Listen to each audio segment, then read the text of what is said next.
Hello. Hello. I'm gonna miss that Hello. music. Yeah, I know, right? It's that I love it, and I'm very happy when people say, "I love that one. Can you give me the name of that soundtrack?" Okay, because in that I Yeah. have a choice. I had a choice of selecting the music. So, Nice, nice. so Basiris, good afternoon. Oh yes, Kemangan. Good afternoon. Yes, yes, I yes. forgot. I Malaysia. totally forgot. Yeah. Malaysia is very busy watching the inauguration of their new Prime Minister, the 10th Nice, Prime Minister for Malaysia. Yeah, nice. and Indonesia is, I know I talked to some people with the recent earthquake. So Oh, people are thankfully safe in Jakarta and other places in Bandung and Bogor. hmm But yeah, praying for those who are affected by the okay. earthquake. Yeah. And the two of us are live this evening. Um, Righto. I think some of our viewers from Malaysia might not be joining in because they've got more important things to do today. But at the same time, we have Sandeep with us, and Sandeep's Yes. been Hello, Sandeep. loyal in joining us every week. So thank you for being here, Sandeep. Good evening to you, or good afternoon if you're based in India.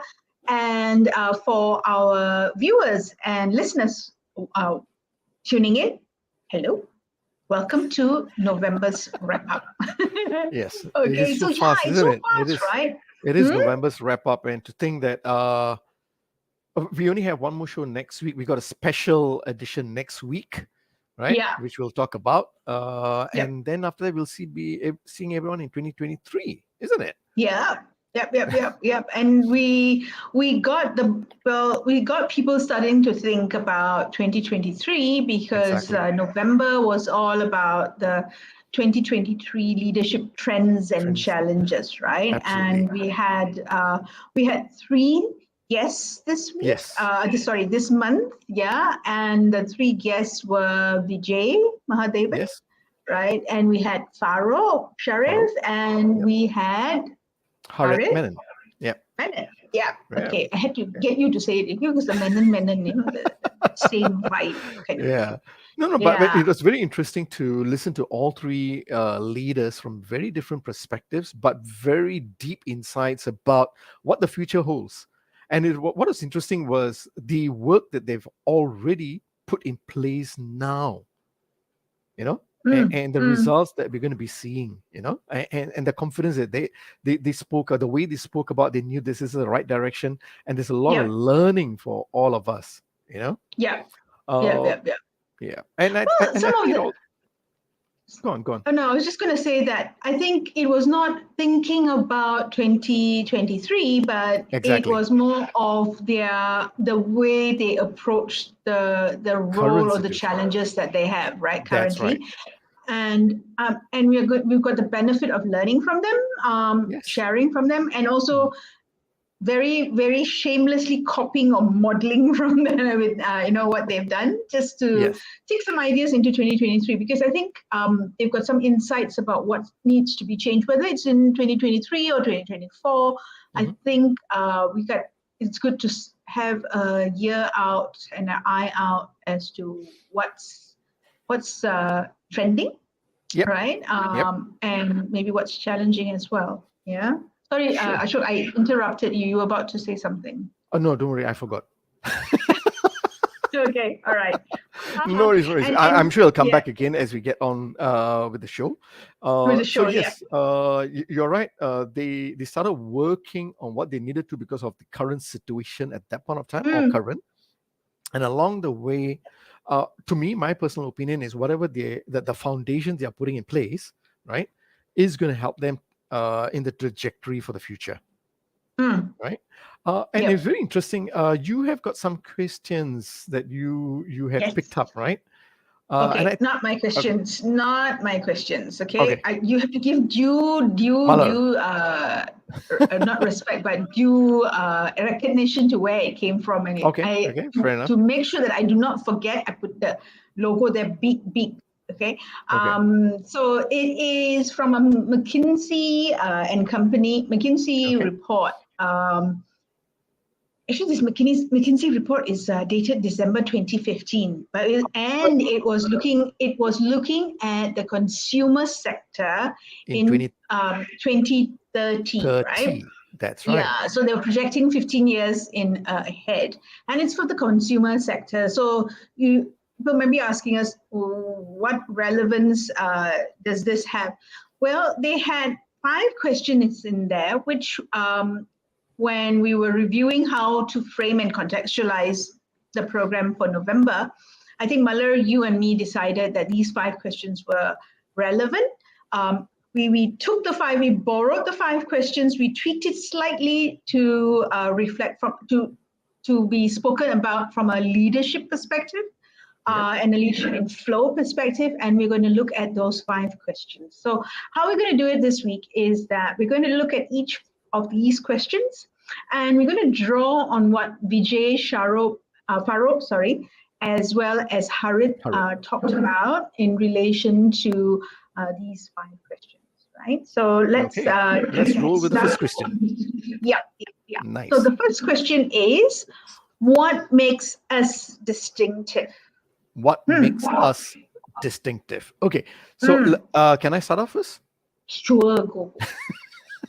Thank you very much. Okay, so just a context to our listeners, right? What makes us distinctive? I'm going to talk about from Vijay's point of view.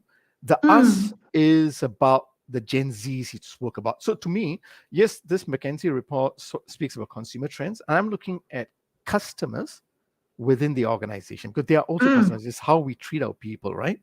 So I'm also from Vijay's point of view, the context is what makes us distinctive. The us to me is the Gen Zs. So he made it very clear. Number one, he said these groups are very digitally comfortable. Very comfortable, and I can totally understand it because I remember the first time, right, when I had was forced to use computers and all that is when I was already working. But these group of people, right, they call them digital natives, is because in school already, when they were a young age, or perhaps even much younger, they were already fiddling with all these equipments, digital equipments and whatever got. So they are natives in that sense, and a lot of thinking has shifted for them because they are more socially conscious, right? Socially conscious about what organizations deliver, what people deliver in that sense, right? They care about the climate, the downtrodden in that sense. So they are socially very conscious group of people, right? And this becomes very important for leaders to understand the way we organize them and inspire them. And these group of people also enjoy candor, right? They will say it as it is, they want that open, transparent conversations also, So they do hold leaders and organizations accountable. So this is what I got out from Vijay when he spoke about the Gen Zs and what makes them distinctive. And it is interesting because they are going to be making up a big portion of the work population down the road. They're already within the work population, and these are your future leaders. And it is important to understand their thinking, what drives them, and so therefore we know how to engage them, and then mold them also, support them. From Haris, sorry. Hang on, before you go on to Haris, right? I remember, I think I shared this with you. It was a document from Raconta, I think, that talks about maybe not Raconta, maybe it's another one. I'll while you talk about Harit, I will pull it out. Where in the next few years, I think by 2027 or something like that, there a significant number of people in the workforce would be Gen Z. So for me, what makes them distinctive so I'm just going to play on that, right? What you talked about. I think the conversation in a lot of places, in a lot of spaces, has been about what leaders can do to make them, the Gen Zs, comfortable, right? To bring them in, to harness their distinction, right? To work with their distinctions. There is an important aspect that I think we also need to talk about, and don't have the answers, but I think we need to put it out there, is the reverse, because I hinted about that, or I talked about that in a recent LinkedIn post. Okay. If a relationship is a two-way relation, a relationship is of either two or more people involved in it, right? And all parties have a role to play. The Gen Zs, what's their role in being part of, while distinctive, being part of a whole, right? And I'd like to know that. I think maybe that's something we should do. We should interview a Gen Z. Maybe we should. Maybe we should. No, I know where you're coming from. I totally agree, and I think this is what Mullet also had alluded to. You know, it's not just one way. We can't keep saying, "Oh, the leaders got to do this." We got to understand. We also got to see what are the gaps from the Gen Z's point of view, and try and see how they also can value that relationship. Exactly. I believe they want to, but maybe sometimes our mindset or our language might be putting them away. But it is also how we switch and help them, right? Yeah, But you're right. Maybe because in January next maybe year, we should get something a for us Gen Z. to explore. Yeah, exactly. And Right. the thing about it is this, right? 10 years down the road, 20 years down the road, there'll be another gen that has come in, whatever the gen is called at that point in time, Okay. right? That's true. And That's the true. Gen Zs would be no longer the younger ones, right? And they would be leading this new gen, all right, or this Right. new group. And they'll be in the position that leaders are in today, in order to where they're required to adapt and think about this group of people differently from the rest of us. So what goes around comes around in that sense. So I think it's so what could be a trend right now could be a challenge for them later. Sure. Something to You know get what? us started. You got me thinking, and also I'm looking at what Sandeep has said there, right? That's why we distinguish baby boomers, millennials, Gen Z, and so forth. And now you put that Gen Alpha. I'm not too sure. Perhaps the problem is the labels that we are already using. Maybe. But that Yep. will be another discussion that we're going to be having, Yep. right? Yep. So you're going Okay. to say about Harris. All right. Yeah. Okay. So what makes us distinctive now from Harit's point of view? Okay. My context for Harit is what makes us distinctive. The us to me, I'm seeing Harit as a leader. Okay. So the us is to me, Harit, the leader. Right now he's on the ground. He's rolled up his sleeves and he's working and he's getting results. And the way he's doing it, he's putting people first. Right? He puts people first, and that comes across so strongly in everything he spoke about. The way he connects with them, the way he understands them, whether he cares for them, right? Even the words he used. What do I mean by that? He even, during the 1 hour conversation, he even said, I don't speak to people, I speak with people. So there's a clear distinction in his mind, right, about how to treat people with respect. He doesn't use assets, the word assets, like how, from a P&L point of view, he uses a human. He said they're humans also. He doesn't talk about they make errors. He says these are growth opportunities. So he values the human as a human, and he understands the human is in that evolution path also. Right? And what I saw of him is a learning leader. And I think these are very good qualities also, to have for leaders, to be able to be inspiring actions. Yep. So that's what I saw from that question about what makes us distinctive for both Vijay and Harit. But what about yourself? Harit. For Farouk, I think Farouk is deeply immersed in the user experience or the customer experience, right? And you can see he embodies it in the true sense of the word. I mean, he really is in that space, right? I mean, the man goes on a holiday, and his holiday is about, what kind of experience am I getting, right? He Okay. goes to Disneyland, and he chooses places where he can experience the experience, so to speak, right? So his Wow. point about Okay. making people distinctive, or what makes us distinctive, is essentially for the user, being the user from the outside, because he's with Touch and Go, and he is looking at it from how can we build a team? How do we build our workforce such that whoever that we are serving has an experience, a positive, strong, happy experience? It's a Okay. happy user that walks out of any interaction that we have with anyone from the touch and go team. Mm. Right.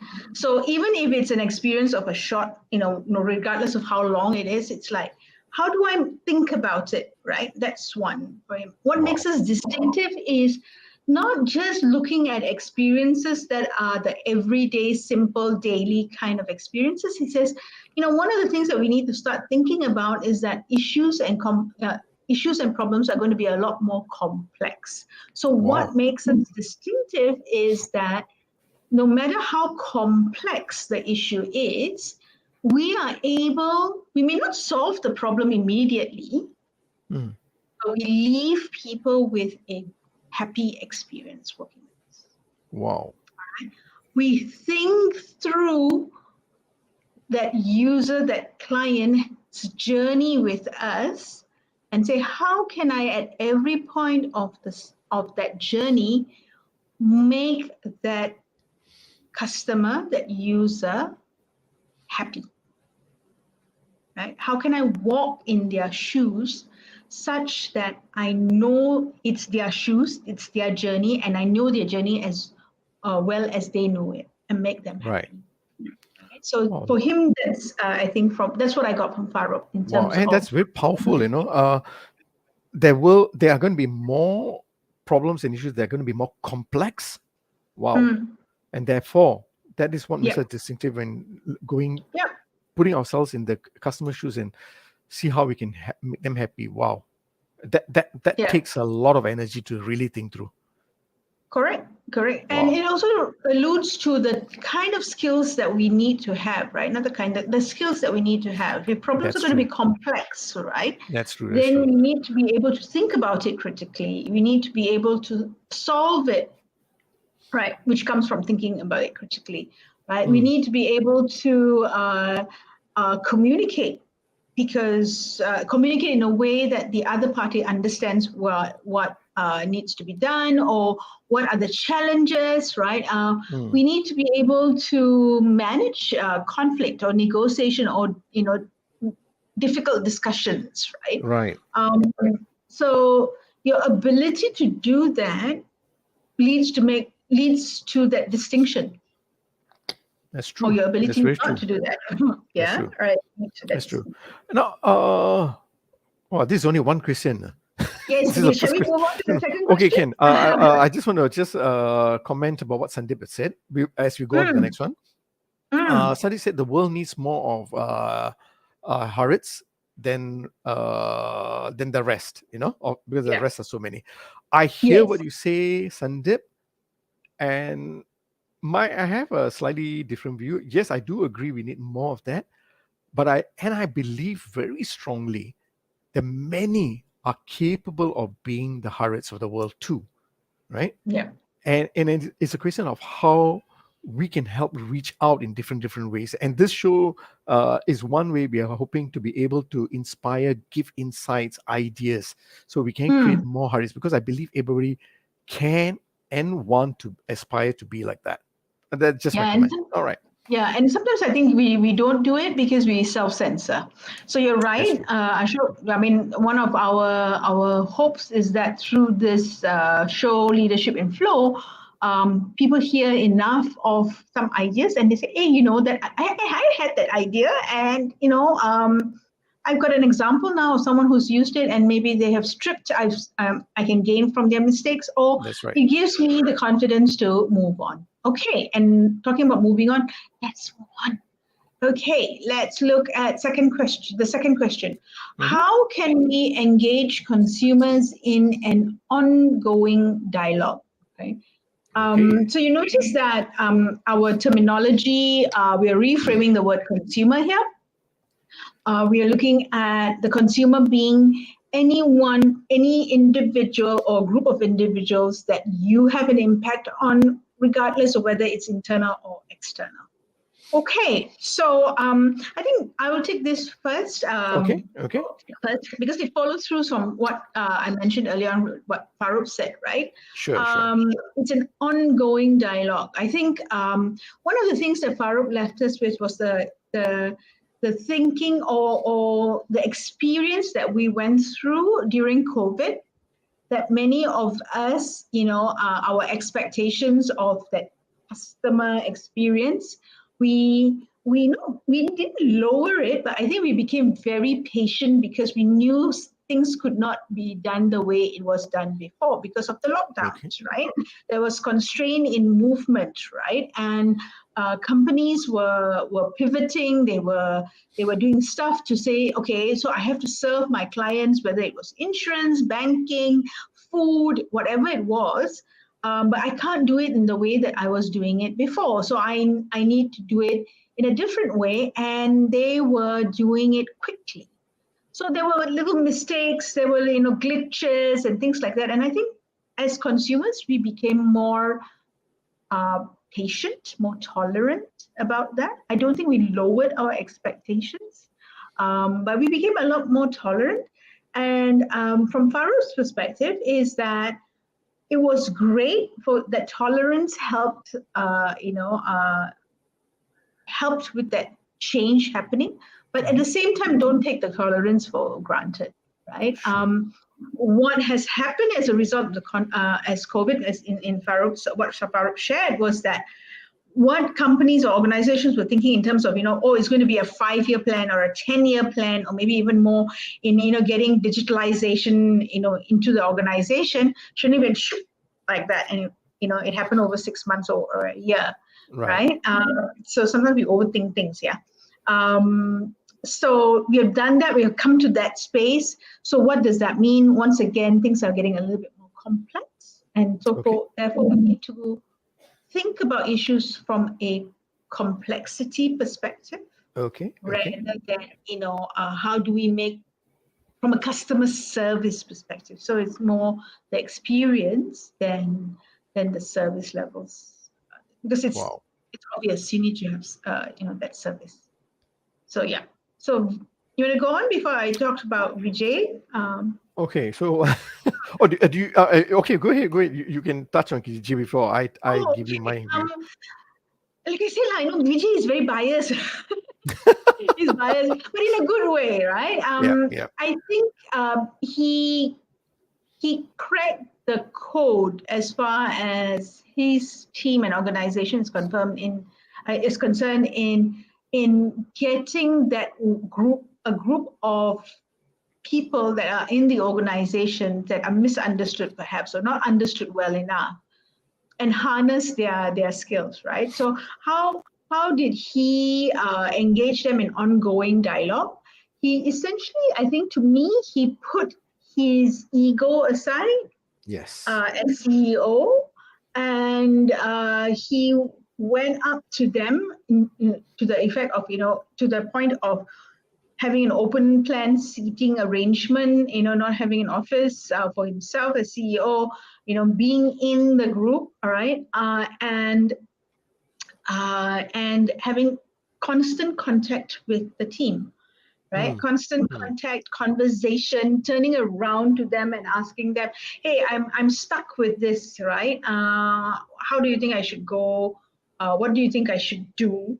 All right. Using them as a sounding board, whether he took the ideas or not, that's not the point. But having that open discussion and having that dialogue and being accessible so that that dialogue can happen anytime, right? Okay. Just a slight aside on that point, right? I was in a client's premises. This is obviously before COVID. I was running a program, and I was doing it with another colleague, Okay. and we were in different rooms, different sessions running, and I had finished, and I was waiting for him to finish. So there's this pantry area where they have, it's pantry, lots of tables, you've got a ping pong table and things like that. And I was just sitting there and observing who was there. It was all the young ones, okay, not us, the young ones. Right? And I felt like the first thing that came to mind was that this is how it felt being in university, except that I'm not the student anymore. I'm the lecturer Mm, observing them, right? right. And they were doing work because it's still work hours, right? But they were doing work in a way that we don't do work, right? It was like as if they'd gone for recess, right? And they were huddled around a table, they were chit-chatting, then they go back to work, and then they lean across somewhere else and they talk to somebody. And I was like, this feels like university, it doesn't feel like the office, right? It doesn't feel like a professional services firm. But I had that thought. And when Vijay came on our show, Mhm. well, I think he cracked the code and said, in dealing with a generation that's quite distinct and different from us. Right, Yeah. right. Over to Okay. you. Okay, thank you, thank you. Uh, now, okay, so I just need to comment about what you mentioned earlier about Vijay is biased. I know it was joking, maybe Yes, not. but it's not. It's No, not. okay, okay, okay. So I have a slightly different point of view. There might be Mm, some level of bias, maybe, right? I think because mm, somewhere along the line he mentioned he's got a child also who's in that area, Gen Z. So maybe that can say, okay. So maybe that because of that we might say he's a bit biased. I think there's another aspect of him as a leader. mm. Tell He's me. curious. You see, Mm, because if he was biased and he just left it as that, then he would have just treated them in a certain box. I think he had okay. the privilege of working with people from across the demographics. And Mm, I think the way he came across is because he started working with Gen Zs, he started mm-hmm, seeing their energy levels, their ideas levels. So he became curious about how they are, who they are, what drives them. You know, so I think curiosity as a lead, as a being a leader, is also very, very important. You know, mm, and not just putting our biasness against what we know, right? Not just putting it against them, but again exploring and see, okay, what do I know, what do I not know, and then exploring new possibilities, right? And that is why he mentioned the hot conversations, right? He mm, says it's important to hold in terms of engaging them, right, in ongoing dialogue. He says the hot conversation, which is honest, open, mm, transparent, mm, because that's what they like. They want the candor, right? mm. So he says it's extremely important to have those hot conversations with them. And he also mentioned another thing in terms of the dialogue. He says it's important to keep giving them feedback. Again, Yep. he told us exactly what he means. He said it's about the affirmation, right? The confirmation and validation, right? Affirmation of what they have done, confirmation this is in the right track, validation of how they are improving as a person, performing better, right? So Mm, it is not just giving a feedback, but it's how you give the feedback. He mentioned that, mm, it is important, right? So from that point of view, I saw his curious nature also helped with that engagement with the younger workforce in that sense. okay lah, he's biasedly curious. He's got biased curiosity. Okay, how All about right, that? fair Okay, enough. After Harris, many years, I've learned to say yes. well trained. Okay, Okay. from Harvard's point of view, right? Very interesting. Yes, his was about engaging the customers itself, right? And I realized that some very interesting things he said and did. Hmm, Number one, hmm, right? Um, he said we are 150% customer focused, hmm, right? So that's a level of commitment. So I can imagine the narrative, the dialogue, the constant communication that goes within this whole organization coming from the top. We're 150%, right? Customer focus. Now, one thing about him is he did not take his past experience for granted. So hmm, he has been on sales before, he mentioned 20 odd years hmm. back, but he has rose up the ranks, but he did not take that for granted. He went back to the ground to see what has changed.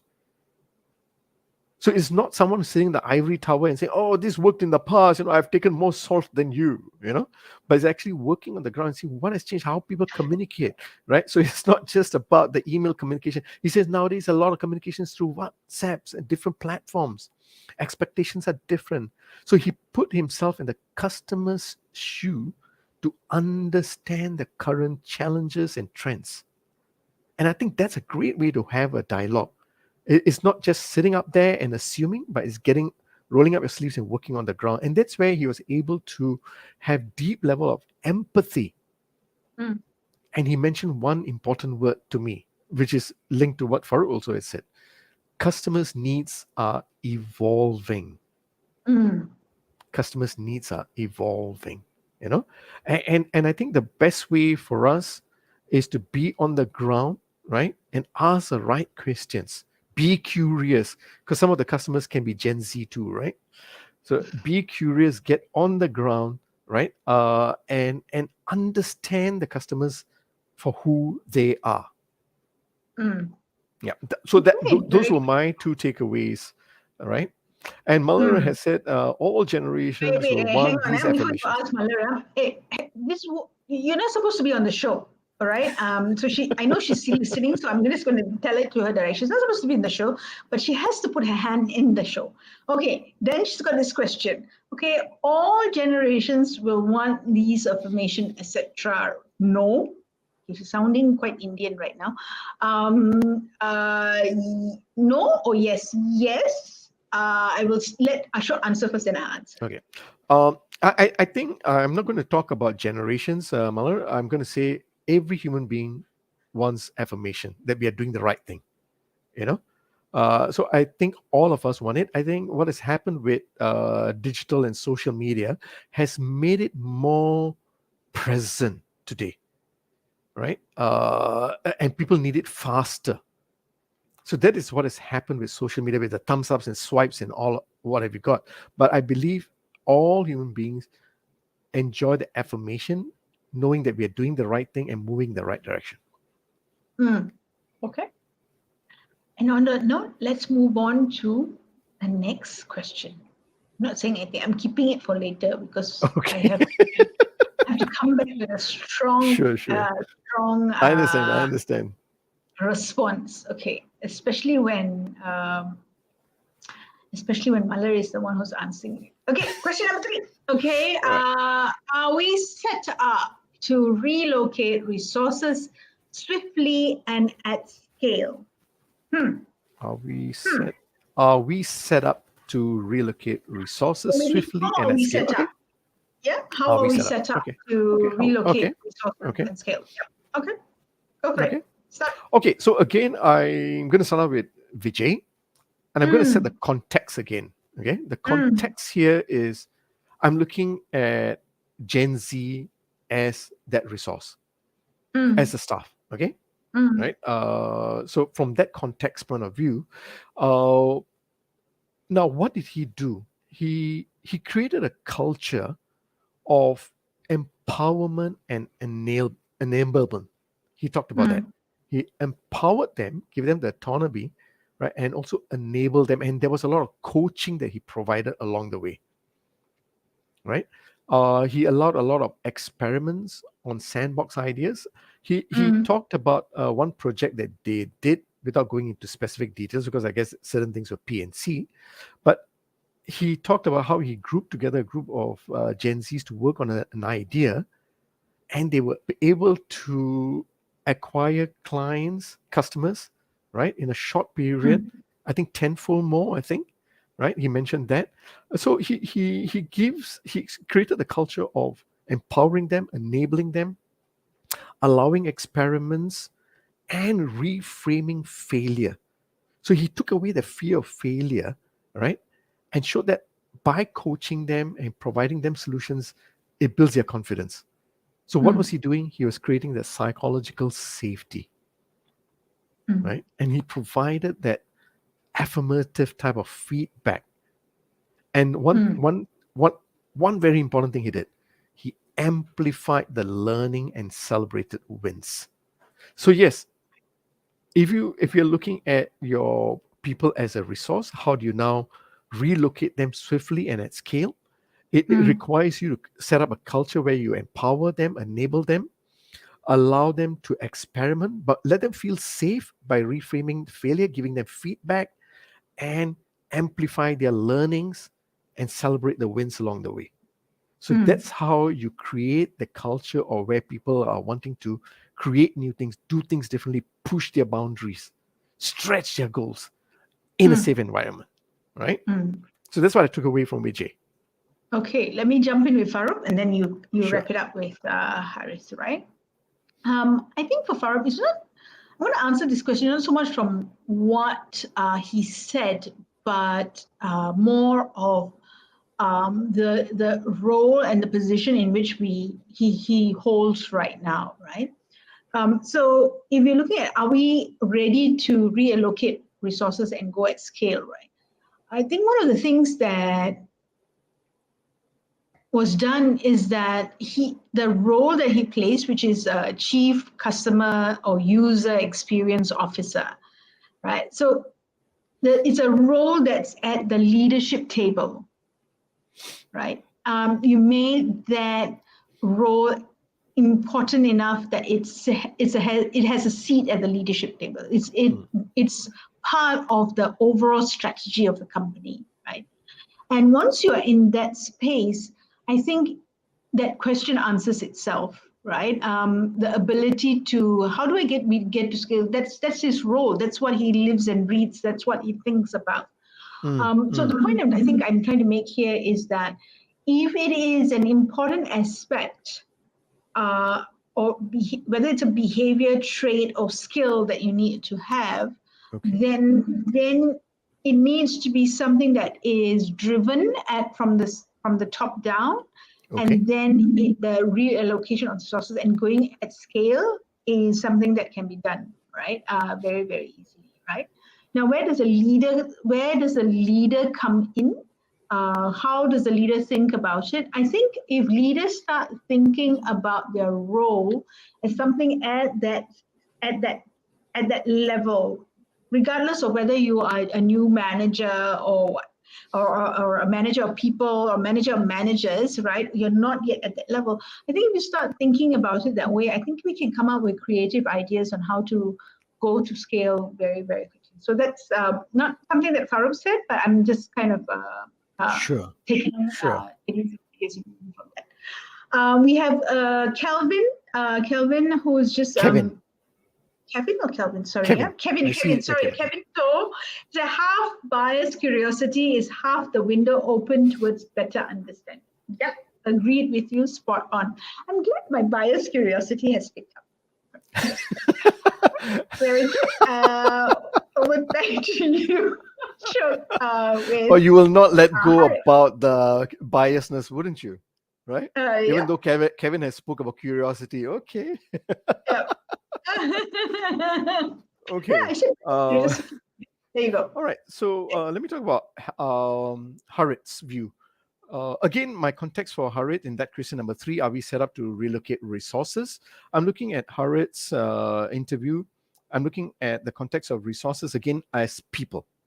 Right? Remember, Harit always came across as people, people, people. He put people at the center of the whole business, right? Mm, And he said it is very important, right, for us to learn the strengths of each person. Now he's got about 100 over people in his organization, yeah, right? A few hundred, I can't remember, that's just you know. amazing. But Yeah. yeah, it's amazing that he spends time to understand each person, and Mm, especially their strength. Why is that important? Because you see, we all human beings with aspirations, with fears, with hopes, right? And we all have also past experiences, happy experiences, sad experiences, whatever it is. But all of that makes us complete, whole. He gets to understand who they are, so he mm, knows how to motivate them. So that is why he said, learn. He learns about their strengths. He learns about their motivation, right? And if you want to scale them, he says, communicate, communicate, communicate. He's a mm, big fan of communication. That's why he said he has his lines on 24/7, right? And he makes it a point to understand everybody's role in the organization and how it interconnects with everyone else. Mm. You know, so He he's a also bit. has a very lean organization, doesn't he? He does. He does. He It does. is, right? He And does have a lean organization. yep, So and it makes sense, you know, having a yep, lean organization. You look at the people's strengths, what motivates them, yep, their interrelatedness among every other people within the organization. Because what yep. he's very much focused to remember what he said, 150% customer focus. Mm, Everything mm. is about customer focus. So how does a whole organization move in rhythm, right, to be able to deliver a wow customer experience, Okay, very right? nice. And speaking of wow, Sandeep has also made a comment here. He says, yes, customers' needs are evolving. That was interesting. Yes, Sandeep, when Harriet spoke about that, it gives us a lot of clue. If you think about it as leaders moving forward, right? Yes, COVID has created a lot of shifts in the way people think. And as leaders, we need to start now looking into what are those evolving needs. How relevant are our products and services today for them? And what can we do differently to be able to impact them? Right? So just adding on to that. All right. Yep, very good. Let's move to question number 4.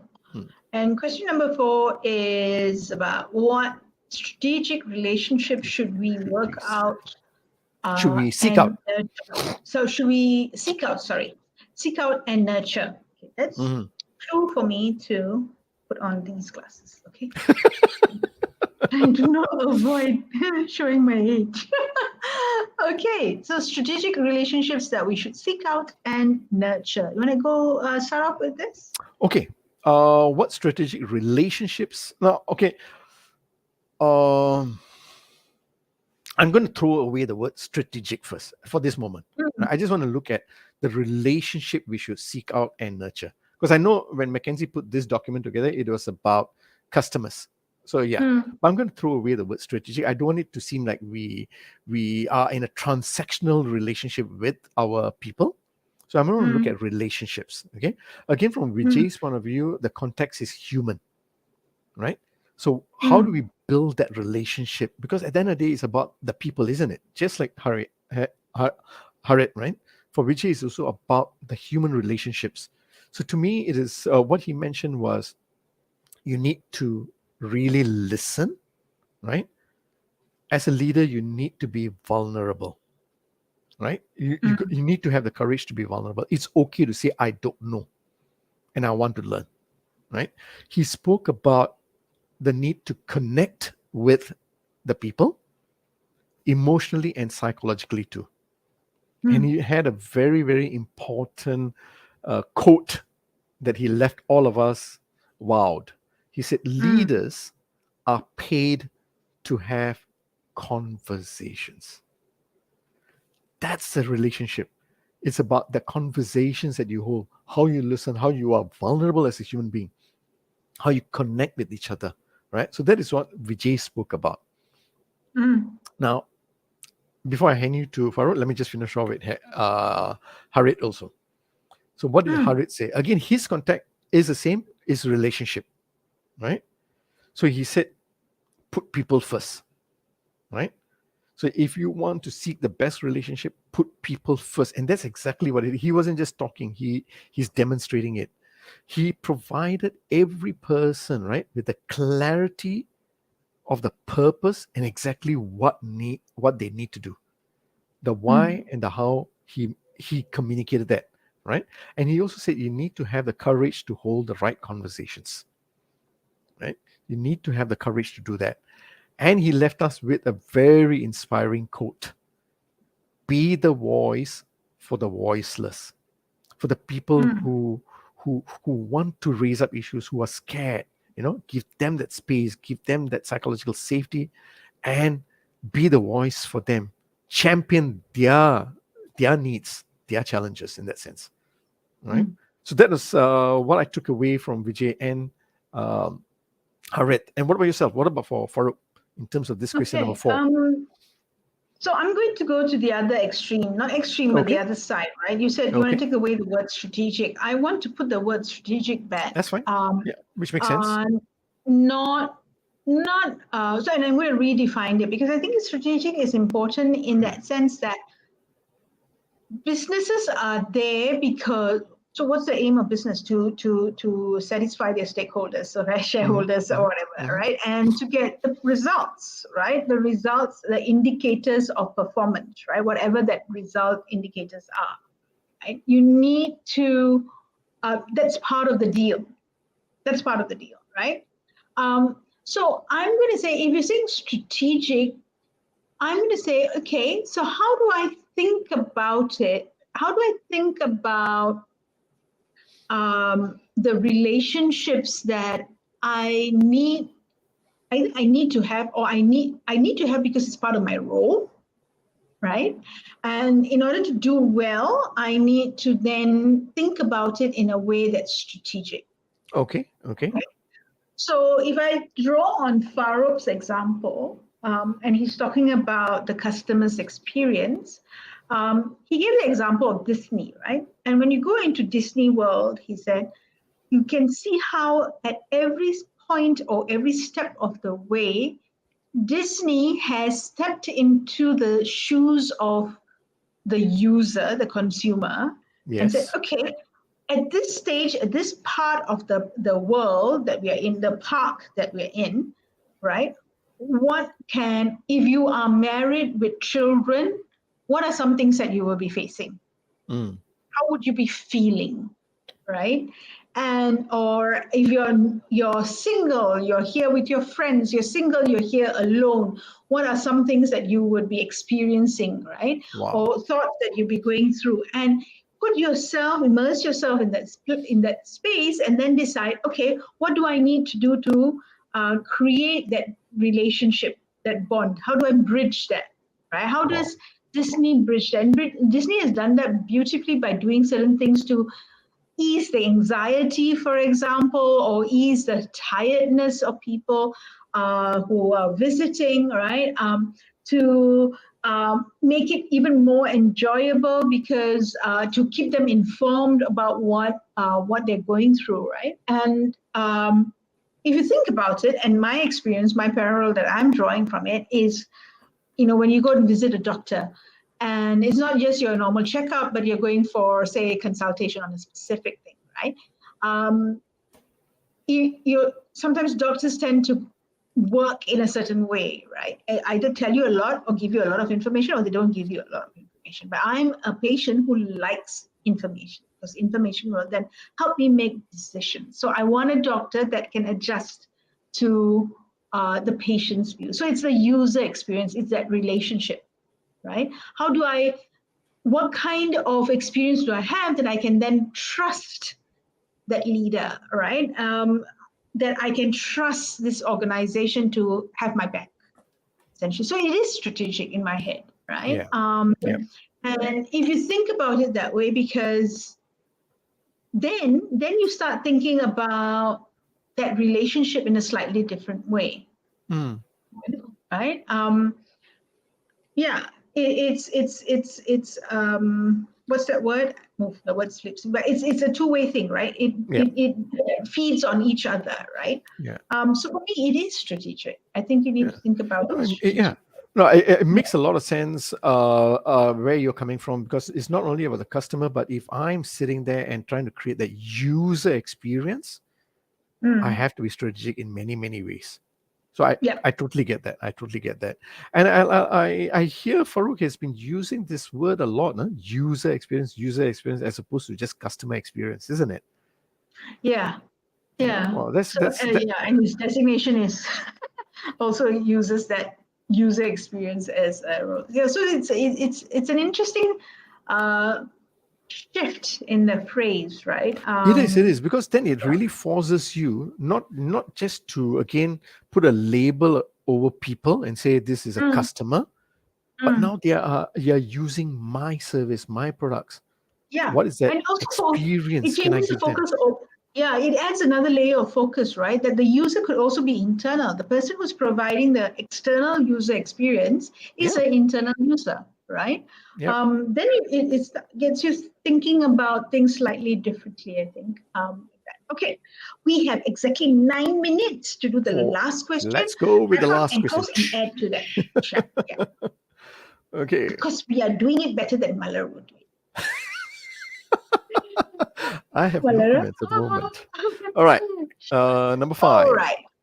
Number 5. Okay. How can we use technology to differentiate, not just to enable? Enable. Okay, got it. Um, okay. Okay. All right.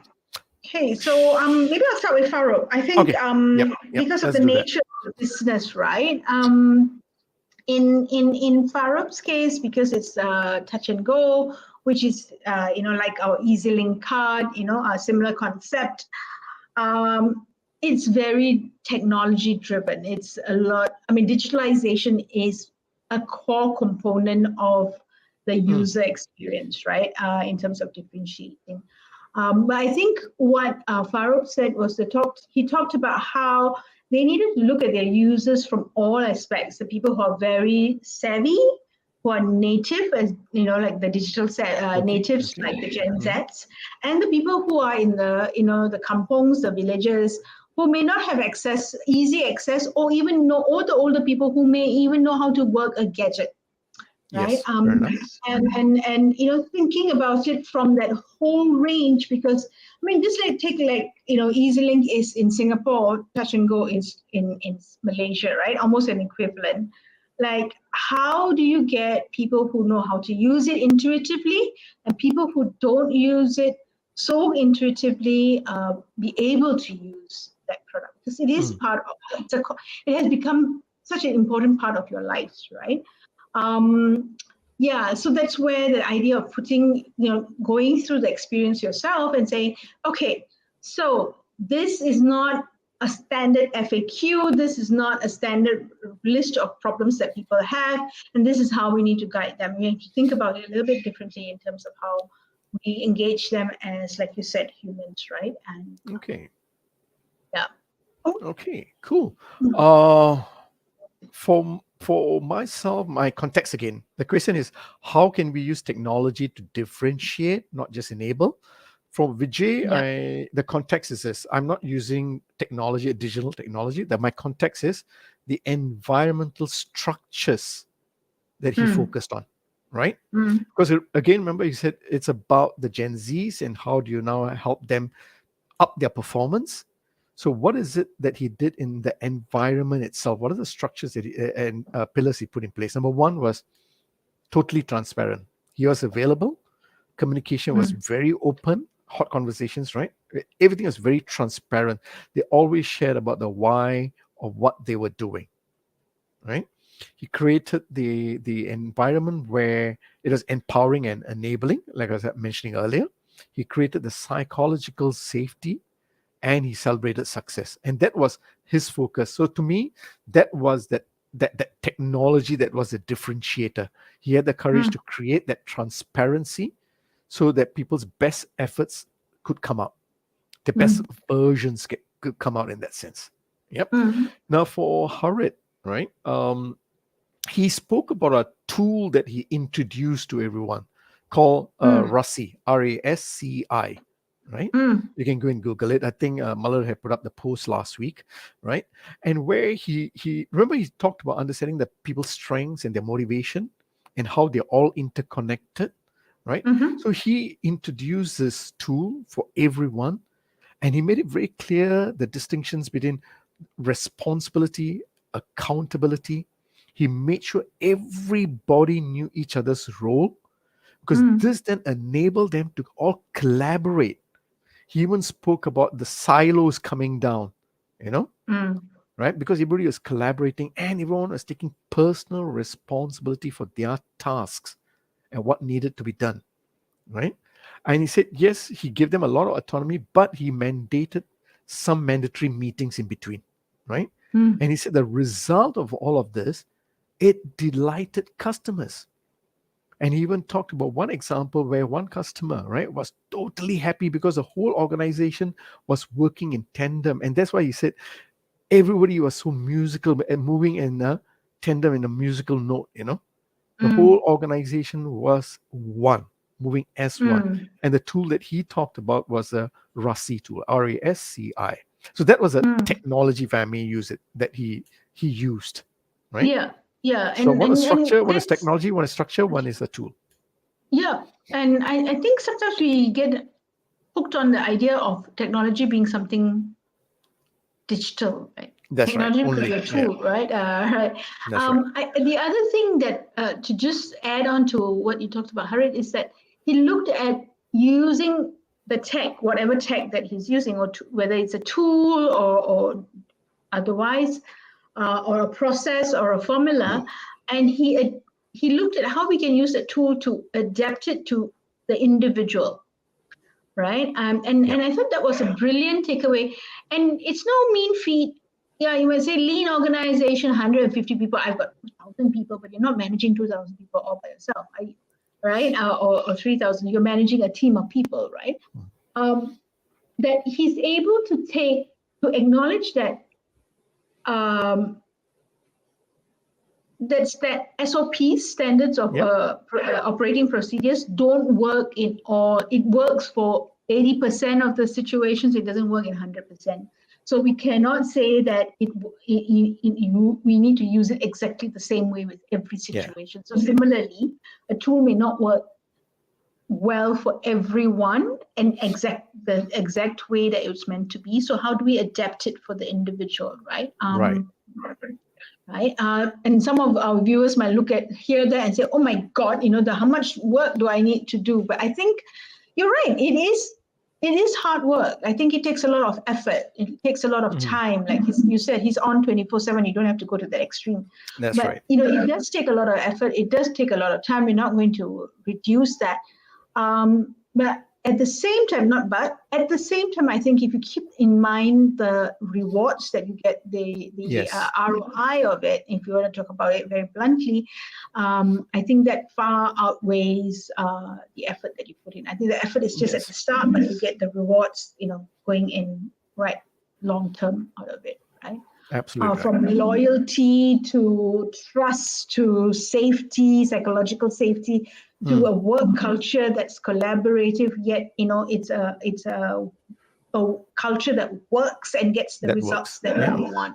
Yeah, yeah. So, I think, yeah, it's just I think you need to calibrate like Hmm. how much effort and what is this effort going to translate to, all right, cost benefit, and say, okay, give yourself a chance to do it and use it. And I Right. think the three guests The guess. That's right. that we had in November, I think they've experimented and for something that they believe in, Hmm. and though it may not have. They dealt with it in 2022, 2021, maybe even Yeah. earlier. It's something that, for us to think about moving it. Yeah. All right. Yeah. And it's so quickly, it's already coming to just less than 30 seconds before we wrap up the show. I just want Yep. to say yes, from the three speakers that we heard, we are Mm, seeing that the workplace is evolving, mm, customers' needs are changing, mm-hmm, right? And we need to create a safe environment for the best performances to come out. And the best way is for the leaders to take personal responsibility in helping drive the growth of the business and the people. mm. And some things that we have seen is put people in the center of the business, just like how you put customers in the center of the business. You need to have ongoing communication with them, dialogues, open, transparent, because these are the type of relationships that will drive and deliver results. Nicely That's put. right. Thank you very much. And yes, for ladies and gentlemen who have been plugged into our show, we have now ended November, right? And we have one more show next week. It's a little bit of a surprise, so just wait out for our LinkedIn pose an We invitation just have to for? tell everybody. I cannot Cannot, wait cannot. until Okay, next week. okay, Yeah, no okay. That's more. fine. All No right. more. So yeah. So today, like Ashok says, we officially close November. November's theme or the discussion was centered around 2023 leadership challenges and trends. We're going to pick up the same theme in January. So this is our last show or last themed program for 2022. Next week, what we're going to do is we're going to do a 2022 wrap up. So you get to see the three of us together, Ashok, Muller, and me in Singapore. So we will be going live in Singapore. Yes, Muller, we got Muller to come to Singapore because this is where things are happening, right? So we got Malaysia to come to us, and we're going to do this all together. Three of us in one place next week. And we're going to review 2022 and do a wrap up of 2020, right, next week. And then we'll see you again in January, where we're going to pick up on the same topic or same theme of 2023 leadership challenges and trends. Yeah, so that's the plan. So next week, you need to be with us because it's our last show, very, very, very last show for this year before we take All off. right. And Sure. with that, from Pasir Um, Ris till next week, awa. and from Kembangan till next week when we see everybody from Paya Lebar. Okay? Right. We'll figure out Okay. where it is in Paya Lebar. All right. Bye, everyone. Bye Have a good bye. evening. Bye, Ashok. See you next Bye, week. Sham. Bye.